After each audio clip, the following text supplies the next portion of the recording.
네, 홀리튼즈 여러분 안녕하세요. 사순절 동안 큐티를 통해 함께 말씀을 묵상하고 있습니다. 오늘도 말씀을 읽고 함께 묵상하는 시간을 갖도록 하겠습니다. 오늘 본문은 누가복음 16장 1절에서 13절까지 말씀입니다. 개인 성경을 가지고 함께 말씀을 묵상해 주세요. 제 16장. 또한 제자들에게 이르시되 어떤 부자에게 청지기가 있는데 그가 주인의 소유를 낭비한다는 말이 그 주인에게 들린지라. 주인이 그를 불러 이르되 내가 네게 대하여 들은 이 말이 어찌 됨이냐. 네가 보던 일을 셈하라. 청지기 직무를 계속하지 못하리라 하니 청지기가 속으로 이르되 주인이 내 직분을 빼앗으니 내가 무엇을 할까. 땅을 파자니 힘이 없고 빌어먹자니 부끄럽구나. 내가 할 일을 알았도다. 이렇게 하면 직분을 빼앗긴 후에 사람들이 나를 자기 집으로 영접하리라 하고 주인에게 빚진 자를 일일이 불러다가 먼저 온 자에게 이르되 네가 내 주인에게 얼마나 빚졌느냐 말하되 기름 100마리니이다. 이르되 여기 네 증서를 가지고 빨리 앉아 50이라 쓰라 하고 또 다른 이에게 이르되 너는 얼마나 빚졌느냐 이르되 밀 100석이니이다. 이르되 여기 네 증서를 가지고 80이라 쓰라 하였는지라. 주인이 이 옳지 않은 청지기가 일을 지혜 있게 하였으므로 칭찬하였으니 이 세대의 아들들이 자기 시대에 있어서는 빛의 아들들보다 더 지혜로움이니라. 내가 너희에게 말하노니 불의의 재물로 친구를 사귀라. 그리하면 그 재물이 없어질 때에 그들이 너희를 영주할 처소로 영접하리라. 지극히 작은 것에 충성된 자는 큰 것에도 충성되고 지극히 작은 것에 불의한 자는 큰 것에도 불의하니라. 너희가 만일 불의한 재물에도 충성하지 아니하면 누가 참된 것으로 너희에게 맡기겠느냐. 너희가 만일 남의 것에 충성하지 아니하면 누가 너희의 것을 너희에게 주겠느냐. 집 하인이 두 주인을 섬길 수 없나니 혹 이를 미워하고 저를 사랑하거나 혹 이를 중히 여기고 저를 경히 여길 것임이니라. 너희는 하나님과 재물을 겸하여 섬길 수 없느니라.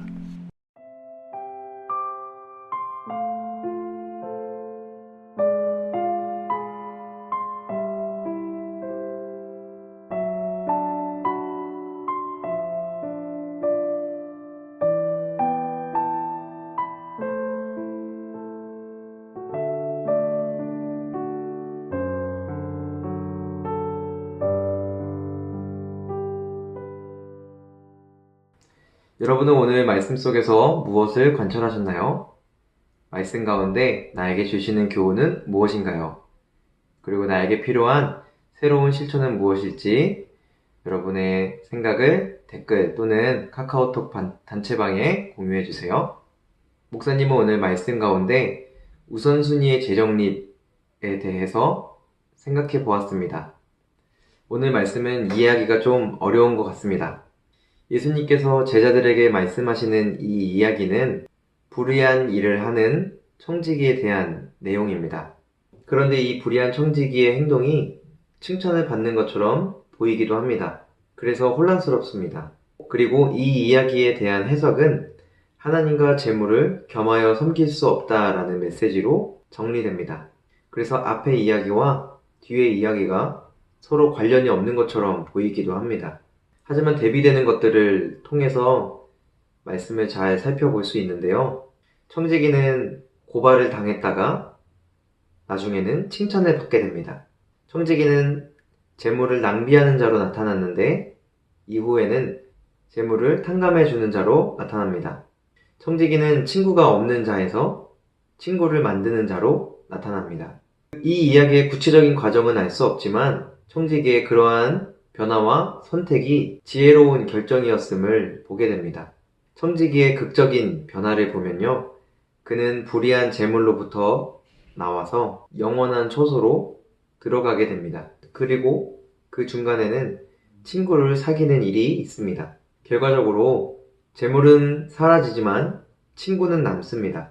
예수님은 바로 그 후자를 선택하라 말씀하십니다. 11절에서 12절 말씀이 좀 난해합니다. 불의한 재물에 충성하고 남의 것에 충성하라 라는 그 말의 메시지가 청지기의 행동과는 상충되는 것처럼 보입니다.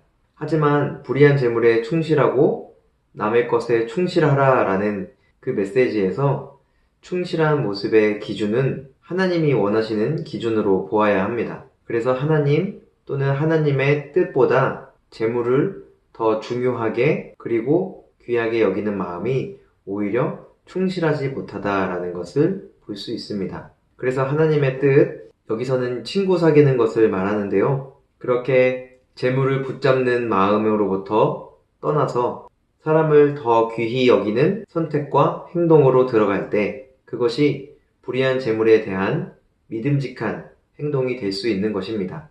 즉, 재물에 사로잡히지 않는 것이죠. 목사님은 당시의 명예와 수치를 돈의 수량보다 더 귀히 여겼던 시대상에서 이 말씀을 한번 생각해 봅니다. 부자에게는 재산이 얼마나 늘었냐, 줄었냐가 중요한 문제는 아니었을 수 있습니다. 그것보다 더 큰 문제는 사람들로부터 들려오는 명예로운 평판 또는 수치스러운 소문이 더 큰 문제라고 할 수 있습니다. 그래서 재물을 탕감해주며 불의하게 여겨지는 그 일에 충실했던 게 오히려 주인의 칭찬을 듣게 된 게 아닐까 생각해 봅니다. 그래서 정리하자면 하나님의 뜻에 가장 우선순위를 두고 재물에 대한 사용은 그 아래에 두어야 한다라는 것을 생각해 봅니다. 그래서 재물에 사로잡히면 안 되는 것입니다. 청지기가 어떤 범죄를 실제로 저질렀는지 또는 그것이 그저 루머였는지 다 알 수는 없지만 그가 보여준 결단 있는 행동은 재물에 사로잡히지 않는 것이었습니다. 목사님도 오늘 말씀을 통해서 내 자신이 하나님과 재물 사이에 겸하여 섬기고 있진 않는지 돌아봅니다. 그래서 저번에도 실천할 적용점으로 이야기했던 적이 있는데요. 지출 장부를 잘 정리해서 하나님의 사역을 위한 비율이 점점 늘어갈 수 있도록 노력해 보아야겠다라는 생각을 다시 한번 가져봅니다. 여러분은 오늘 말씀을 통해 어떤 묵상을 가졌습니까? 여러분의 생각을 여러분의 표현으로 기록하여 댓글 또는 카카오톡 단체방에 공유해 주세요. 그러면 이제 각자에게 주신 말씀을 기억하며 우리 함께 기도함으로 큐티 시간을 마치도록 하겠습니다.